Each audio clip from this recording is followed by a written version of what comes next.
So up next, we have an amazing panel discussion happening here. So this panel discussion is on the topic, Scaling Up Smartly, Strategies for Sustainable Growth.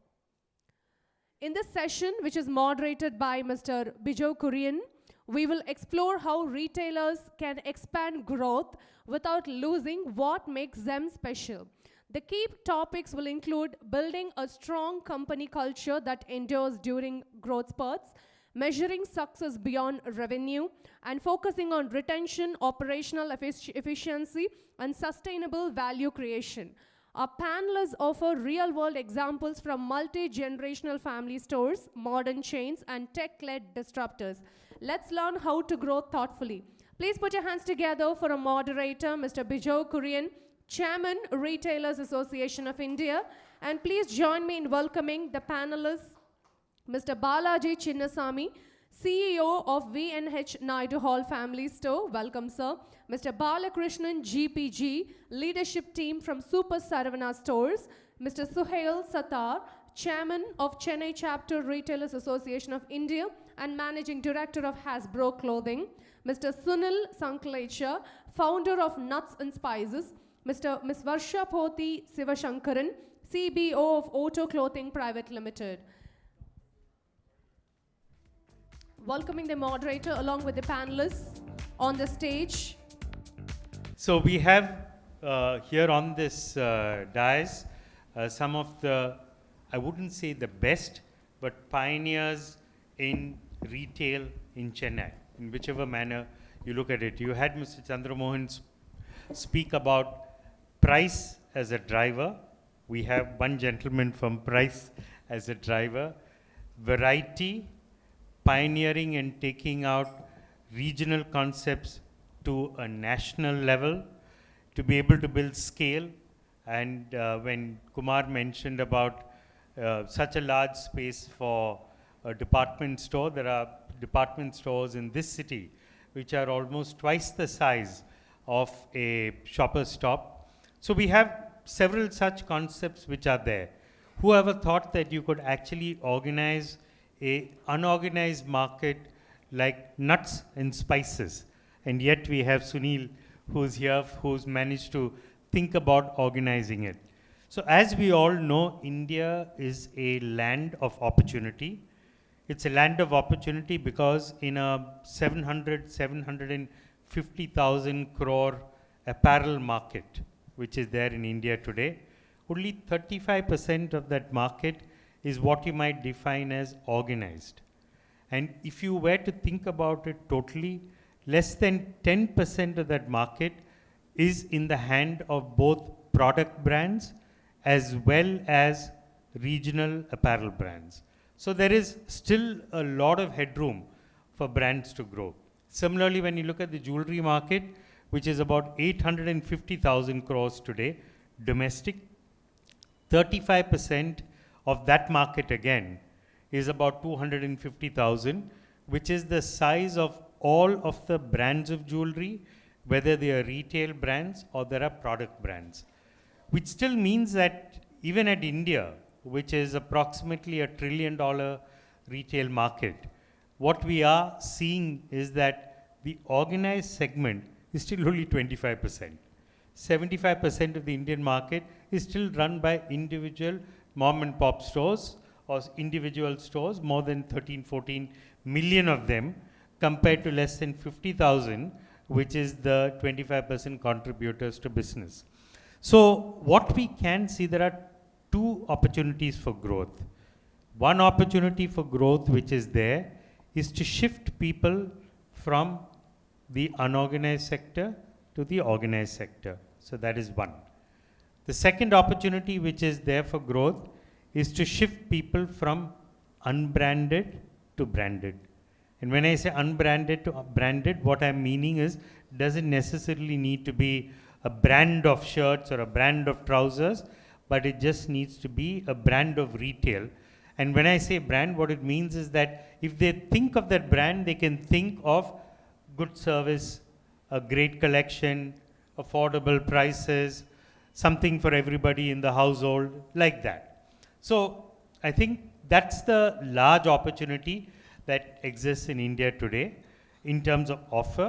Of course, when you think outside of that, in terms of how do I get my products to my customers, there are several ways. Either they can get them to come to the store, or you can take your store and go to them in the form of online commerce, or if they clear what they want to buy, like say Colgate 100 grams toothpaste, then you can quickly deliver it to them. So whether you're in the grocery business, apparel business, electronics business, etc., you have a variety of ways to be able to deliver to them.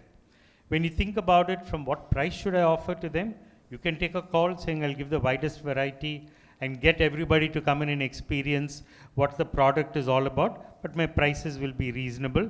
Or I will make sure that I keep a limited variety, but I'll give a much lower price than what the others are able to offer.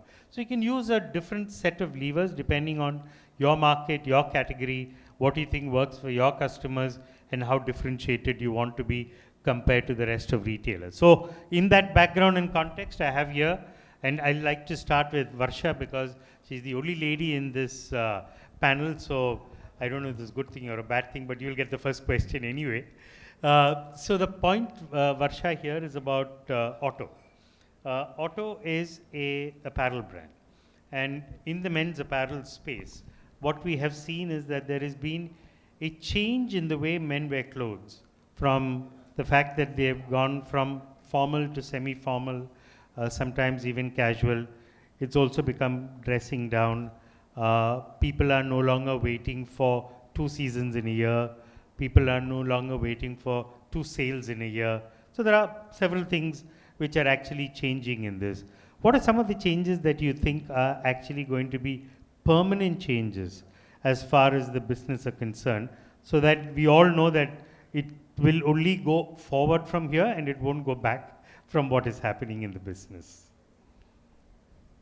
First of all, good morning, and thank you so much for having me. It's a pleasure to be sharing the stage with such veterans in the industry. And to answer your question, yes, all the things that you said are absolutely right. People are dressing down. There is a lot more, even to work, nobody is turning up in casuals. With the Gen Z coming into play, they prefer more comfortable clothing, more relaxed clothing. And once we are used to it, and I think this whole going for more and more comfort was amplified because of COVID, when people got very used to wearing very comfortable clothes at home, and when they didn't have to turn up for work, it was all work from home then. But even after COVID, well into it, we've been, for the last 3-4 years, we are seeing more and more relaxed fits. Athleisure wear is also picking up. So I think, I believe that it is a trend that is here to stay. And overall, I think nobody wants to wait anymore. I think it's just a very impatient generation altogether. So we don't wait for sale, because there is actually sales happening through the year. Everywhere there is discounts. So what used to be twice a year is now thrice a year, even for brands. So brands are clearing out every season, basically, instead of having to wait like a couple of seasons and then going for a clearance sale. I think, but I don't think that is very sustainable in the long run. We at Otto, we don't believe in discounting much. We are a mass premium brand. Our pricing is quite to the point. So we don't play, our margins are, like our pricing is very to the point. So we don't have so much room to give a lot of discounts. So even though it is a trend that's picking up, we try and stay away from it as much as possible. Sure. Just an add-on question on that, you mentioned about price and discounts. And one of the approaches that one is beginning to see today is that people are actually pricing at a lower level, and they call it honest pricing, but they also don't give that many discounts. So how does that work versus pricing higher and discounting? I think it depends on where you want to position your brand. If you want to be a premium brand, and most of the premium brands are being forced to sell at a substantial amount of discount these days, that's a route that you take. But because they have a much higher price multiplier, they're able to give those discounts. And there are brands like us who are also present in the MBO market, where we cannot be giving out a lot of discounts, where we do have to stick to our honest pricing. And I think there is a customer for everybody. So there is a customer who appreciates, yes, through the year it's going to be fresh stock, I can go and I can pick up what I want. And then there are obviously the customers who are more aspirational just because they want a logo, but they also don't want to pay the price. So I think it completely depends on the brand positioning and also the kind of customers that you're targeting. Okay. So on the same price theme, Balakrishnan, so I wanted to just check with you, Ranganathan Street, Saravana Stores has been a legend, I think, for at least 50 plus years now. And people have always had an association with Saravana Stores and also the fact that, you are the leaders in terms of both product range as well as in terms of pricing. Is there any model, at least internationally, that follows a similar principle? In the grocery business, internationally, there are people like, say, Aldi and Lidl. There are, Big Bazaar attempted to do that. But in your case, what happens is that you offer your products to a large extent, but the big killer is actually price. So where do you see this as an opportunity, price-led retail? Good morning. Yeah, certainly. விலை மட்டுமே வந்து customer எதிர்பார்த்து வரல. Price is not the only determinantal factor. It could be a starting point. ஏன்னா price வாரில் ஜெயிக்கிறதுங்கிறது வந்து it's not a long term and it is not at all sustainable. இன்றைக்கி காலையில் த sunshine red fear for me. I studied at NIF Delhi and I was a escort for all of people like Mr. Nagesh and you at that forum in Delhi Retail Summit. And the names that I saw there are not here today.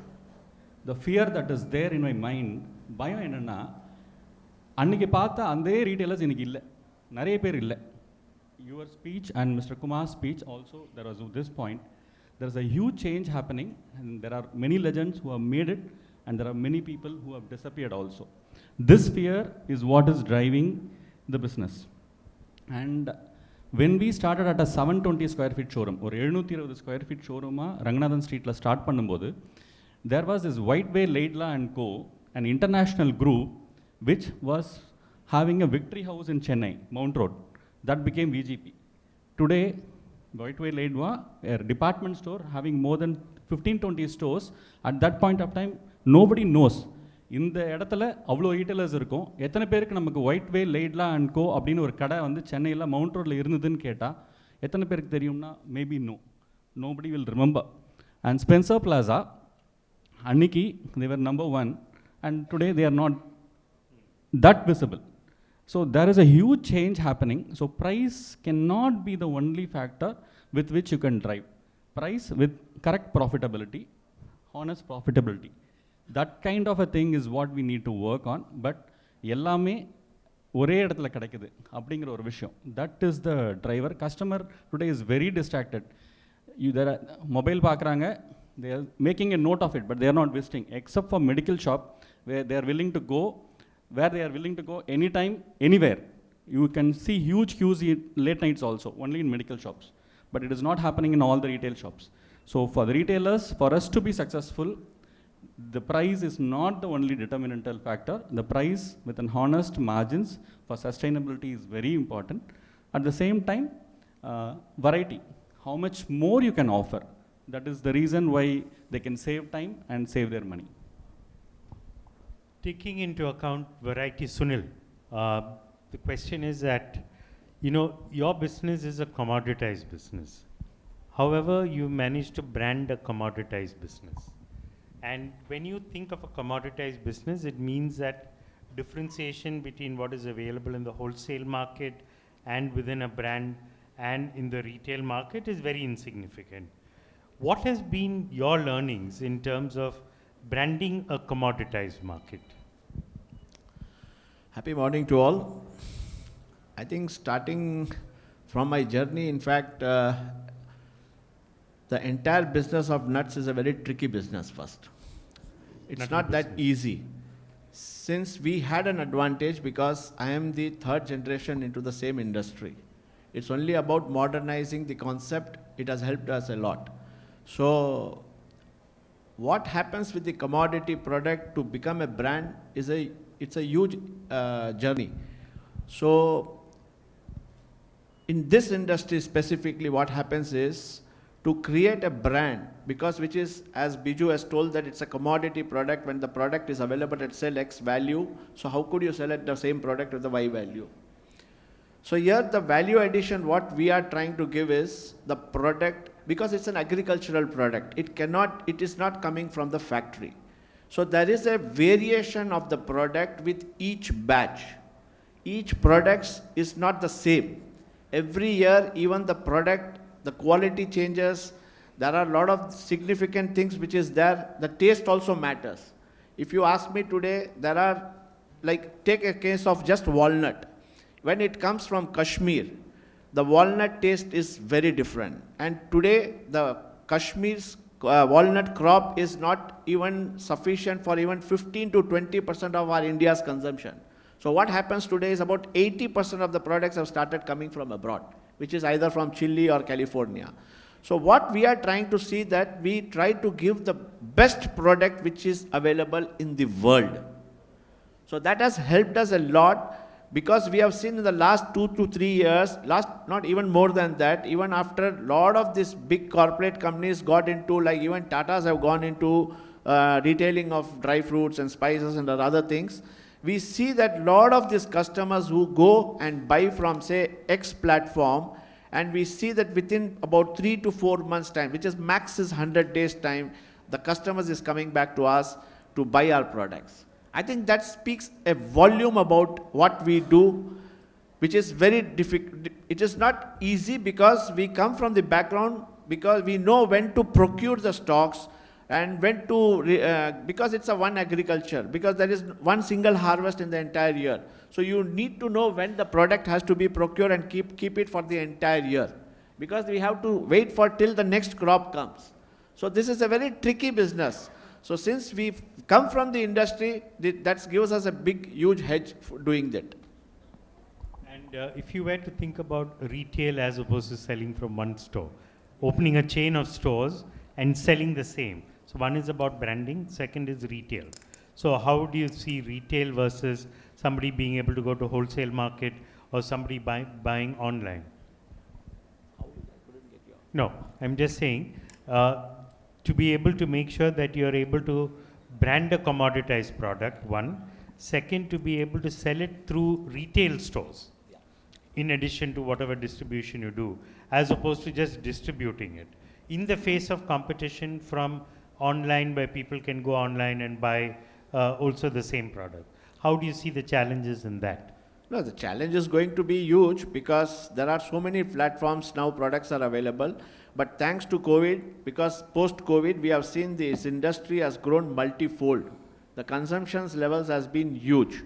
So there is a huge opportunity for so many players to do because since we are not present everywhere, so we also have certain limitations. But then we started online about almost 9 to 10 years back, which is a e-commerce business.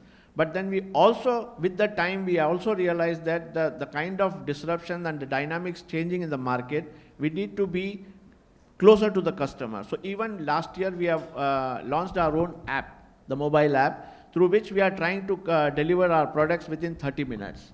So we are also trying to reach as much as possible nearer to the customers using all the platform which everybody is using today. Okay, great. Suhail, again, menswear. And in the category of menswear, when you think of expansion between putting up your own stores, franchise stores, asset-heavy businesses, asset-lighter businesses, etc., what are some of the thoughts? Because a lot of the retailers here are in the process of expanding. And when they want to expand, they also want to understand, how do I expand in a manner which is financially prudent, where I don't splurge too much money, yet on the other hand, I should have some skin in the game. How do I make sure that my margins get protected while sharing some, if I were to go with a franchisee, sharing some with the franchisee, etc. So how do you think of all of these aspects in the retail of garments? Thanks, Biju. Hi, good morning, everybody. So I think it's a very pertinent question that we all face at the office all the time. Where do you put your cash? Where do you deploy your money? And I think the answer lies in itself that you're a brand. At the end of the day, your main business is building brand. Building brand, building great product, ensuring that you're able to command a premium, right? And when you say command a premium, it's just one line, but how do you command a premium? Your product has to be great, customers should be willing to pay it. Like Varsha said, full price sale has to happen. For full price sale, your product has to be fantastic, right? The consumer should buy it unassisted, right? You're not there when you're selling these products. So for us as a focus, as a business, my top 5, first will come brand, building great brand. And building great brand means building great product, getting out the communication. And then if you have the capital, we'll invest it in company-owned stores. But I'm not of the opinion that you should do too many company-owned stores. You should franchise, you should let people do that. Today we work with chain stores, and we are in 700 cities/towns in India. We can't possibly do that all on our own. So, you let the specialists do what they do, you do what you're doing, and meet in the middle, because it makes prudent sense. It's not just about opening stores, about managing stores, your supply chain. How do you get there? How do you manage people? How do you motivate people? How do you manage your stock? How do you audit it? How do you ensure that your local advertising is taken care of? How do you run the whole business? I mean, if you're in Jabalpur and in Jalandhar and in Kottayam and in Karnataka, how do you manage it? I think that the time has come where, for us at least, we want to do franchising, a lot more franchising. The brand is set, the product is set, supply chain is set, and we want franchisees to do their business. And there are large sets of people who do 20 stores, 15 stores, 30 stores. Ideally, I think for a brand, that's the way to go. Because as it is, you're very invested in marketing, branding, and working capital in terms of product.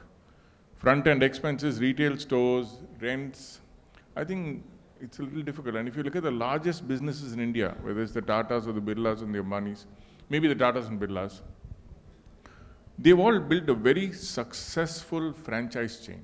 And there are generations of families who have run franchisees, and they've done a very, very good job. I don't think we as a company are capable at doing everything ourselves, right? Look at even Zudio, which is a recent phenomenon, right? They've gone the entire franchise network. Look at Carrot Lane, look at Tanishq, look at Titan. These are all great examples for us. Look at Madura, look at Louis Philippe, Van Heusen, look at Levi's. They've all done a fantastic job and execution because they've had great franchise partners. So in my opinion, that's the way to go. Sure. Bala, you wanted to add something? Yeah. Franchising for a brand is definitely the go-ahead.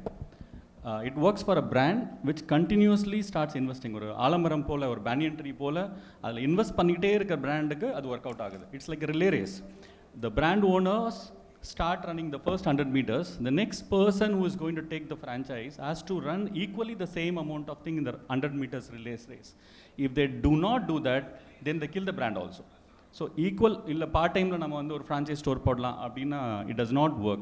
So choosing the franchisor, that's also an important thing. Landmark stores, Kodanram sir, the legends who are sitting here, Hemu madam built a beautiful bookstore. It's an emotion. Chennai la vandu bookstore Landmark built by Hemu madam is an emotion. You go there, you buy your pens, you buy your books, you buy your gift cards, all those things. She sold it no less than the Tata group. Today, where is it? Franchising concept, again from a bigger group. So, the people who take it, unless until they have the same passion like the owners, if they don't run the same run like all the 4 people who they are running, if they don't do it, they kill the brand and sabotage the entire business. So, franchise, it's like growing and cultivating a banyan tree or alamaram pola edukkiradhu. We see people with lots of passion, they invest, but what if the brand owner itself is getting tired? ஒரு 10 investment அவங்களுக்கு கிடச்சிருச்சு, அதுக்கப்புறம் அவங்க ஓடுறதை நிப்பாட்டிடுறாங்க. If they stop running, if money has come in for the franchisor and they start getting little complacent and then they don't stop, then they stop investing on growing the brand, then it goes for a toss. So we are seeing a number of cases in this particular journey. So it's win for the owners and the model creators, but it is a little delicate for the other side of the business if they are not willing to run the equal amount of race. Thanks, Balaji. Question 2. I think Naidu has always been very strong and powerful in Chennai. As you start thinking about, let's say, smaller towns in Tamil Nadu, as you think about other towns in the southern region, how do you see the concept itself kind of spreading into all of these newer areas, especially since you've got product brands and a retail brand? Thank you. Thank you for this opportunity. Yes, see, as a brand, we are both in retail and manufacturing and distribution. We have a niche product, meaning lingerie. We launched lingerie to this part of the world, and so that became a brand. So Naidu as a brand as a retail, and also Naidu as a brand as a brazier. Right. So what do we see here? The expansion, it is an explosive growth, right? Lingerie has a CAGR of almost 10% growth predicted for this country. So, and we have not even seen the Victoria's Secret of development yet. So what we see is lingerie industry per se is in a very potential growth trajectory. What we see also is in the second and third tier cities where the awareness of the lingerie is growing. See, we've been in the industry for white, black and skin, where there are only 3 colors available for almost 75 years of our 86 years existence. Today we have about 15 colors average per style, and we have more than 65 running styles. Or we constantly are evolving in terms of launching new styles and new patterns because the market requirement is going in that pace. So, and second and third tier cities where the affordability and the fashion awareness is also pretty strong. Even there, both in our multi-brand outlets, and also we are also spreading our branches in a smaller tier cities also, and we see a huge traction in each and every towns and cities. Good. I know we are running a little behind schedule. Leave aside the timer, but the overall schedule itself. So I'd like to throw open this panel to questions from the audience. I know we have several renowned retailers out here, people from the retail community. If there are questions that you'd like to pose to any one of the panelists, then you could stand up and state your name and the question that you have. So once again, to the floor. Can we get a mic across there?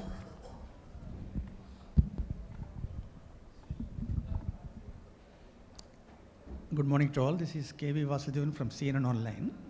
My question is general to all of you. Targeting small time cities are fine, but how deep one can go to do the balancing factor with the 2-tier and top-tier cities? Where do the balance accrue from? How do you quite manage that? That is in terms of Suhail, will you profitability. See, How I think deep that will you it's go? a consolidated balance sheet. Some part of the I think balance. Suhail, the point he was raising is how deep will you go? Yeah, that's what. Yeah. So for example, if your supply chain is going all the way down to, for example, Tamil Nadu or Gobi Chettipalayam, right? Coimbatore subsidizes it because Coimbatore is good. Because you have to look for growth, right? And as the larger towns and cities get saturated, you have to go deeper. And when you go deeper, you have to have the pockets, you have to have slightly deep pockets to be able to afford building the business there. But going deep is the only way to do it. Because India, there is pockets of growth everywhere. Now, if you're going to a Gobi Chettipalayam, or if you're going to a smaller town than that, a Tiruvallur or a Kanchipuram, right? These are all smaller cities. And if you want to do a store there, you'll have to wait for the business to pick up. But Coimbatore and Chennai will subsidize it. So I think going deep is important, is very important. And I don't think it's an option. It's not a choice. Yeah. I would like to agree to disagree. Differ on this. என்னன்னா அந்த லொகேஷனில் அந்த potential இருந்தால் மட்டும்தான் நம்ம போக முடியும். ஏன்னா கஸ்டமர் வந்து நிறைய அது டீப் டவுன் சிட்டிஸ்லேருந்து சிட்டிஸ்க்கு மைக்ரேட் ஆகிடுறாங்க. இங்கே சென்னையோ இல்லை பெரிய சிட்டியிலேருந்து அவங்க வாங்கிட்டு அவங்களுடைய எல்லா விஷயத்துக்கும் அங்கே போயிடுறாங்கன்னும் போது சின்ன சிட்டிஸில் ஒன்லி அத்தியாவசிய விஷயங்கள் ஒன்லி நீட்ஸுக்கு தான் அங்கே போகிறாங்க. ஸோ பெரிய சிட்டியில் பண்ணக்கூடிய லாபத்தை நம்ம சின்ன சிட்டியில் விட்டுற மாதிரி இருக்குது. The difference is you're talking about 1 lakh square feet, I'm talking 1,000 square feet. No. So your format is a 1 lakh square feet format, right? I would be a 1,000 square feet format, so I think it's horses for courses. Definitely. Right? I'm just trying to give another point of view for the same subject. ஏன்னா சின்ன சிட்டிஸில் open பண்ண நிறைய கடைகள் அந்த அளவுக்கு அதுக்குண்டான potential இல்லாமல் miss பண்ணிடுறாங்க. ஏன்னா அந்த ஊரில் இருக்கிறவங்க சிட்டிக்கு வரும்போது வாங்கிட்டு போய்ட்றாங்க.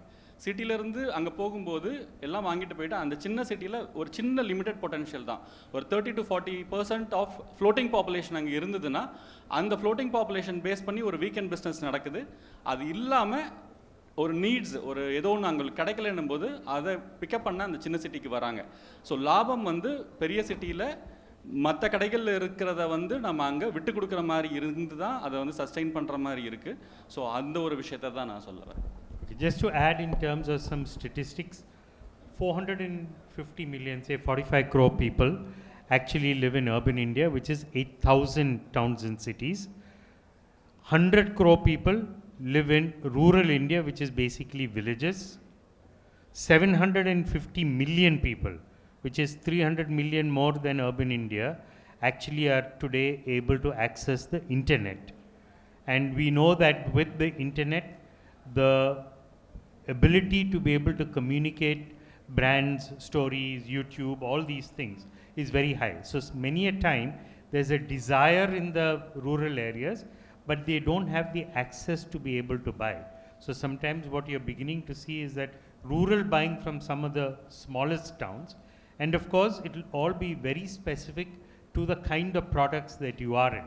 So if you're in Sunil's products, which are nuts and spices, people in rural India also want to buy it. But if it's a high-end garment, then you will realize that people in rural India don't have the affordability to buy it. So it will all depend on that. But certainly if you look at online commerce, which is Amazon, Flipkart, both of them are currently growing in tier 2, tier 3, but are not growing in tier 1. So that also gives you some understanding. Sure. My question is to Varsha ma'am. There are you supply your products by through reach to the consumers by two ways, EBOs and MBOs. Which is a better arm for you as a brand, and in which channel you think your brand reach is faster and more visible? So I think we started off as an MBO brand. So as of today, definitely the MBO arm is what majority of our sales still comes from the MBOs. So we are a 30-year-old brand, close to 30 years old.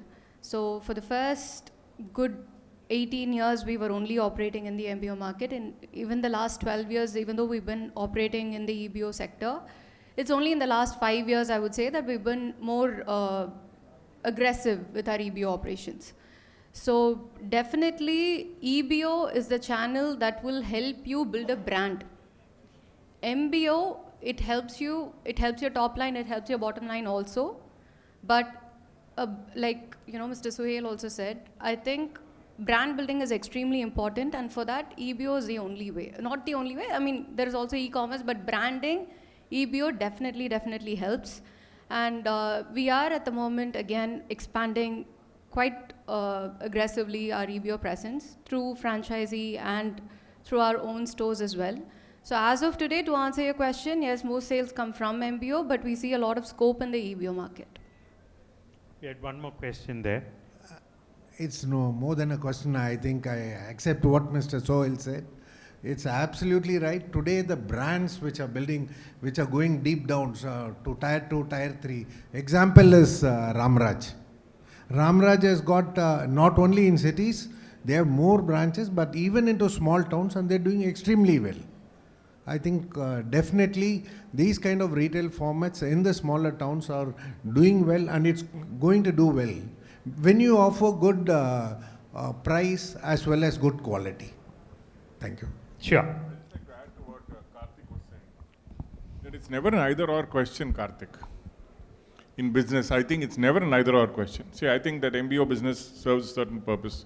The EBO business serves a certain purpose. MBO might be for reach. For example, today if you're going to a new town, you go to a new town, you build the business on the shoulders of an MBO retailer. Once you build the business, once you think you've got enough consumers, once you've got enough volume, you put them in EBO. So I think it's, in business, you know, should we do e-com, shouldn't we do e-com? I think business is never an either or. I think it's your personal finances, how much capital you have, what is your risk-taking capacity, determine strategy. But I don't think you can ignore consumers in any one place. I don't think you can ignore them, right? So, Sunil, you're going to say something? See, I think in India what happens is post-IT technology, IT industries came, I think the entire country has become very aspirational. It's only about the reach. Now, even in a small town like Ambur or Velur or those towns also, people wanted to buy something very branded or aspirational products. But they didn't have an avenues to do it. But thanks to the technology again, today people are able to, as somebody said, that through the social platforms, the brands can be present even in the smallest of the village because there is a technology available. Like since the internet is available, then the brand is still there even in a smallest town today. So the reach is already there. So I think it's much easier to, and most importantly, I think we need to understand as a brand owners, is the brand's presence in the specific geography is relevant. Because is there a customer there? So this is something which it is not, it's not a just thumb rule that it applies for everybody. It depends on what you carry, what brand you represent, what product you represent, what is the consumption, what is the behavioral customer pattern there in that specific geography will determine all that. Great. I know we have to cut short this, this session because we have to get back in terms of schedule. Which is about 15 minutes back we were to stop this. So thank you very much to my panelists for coming in. Thank you for participating. This is a bridge session. Once again, thank you to the audience for the patient listening.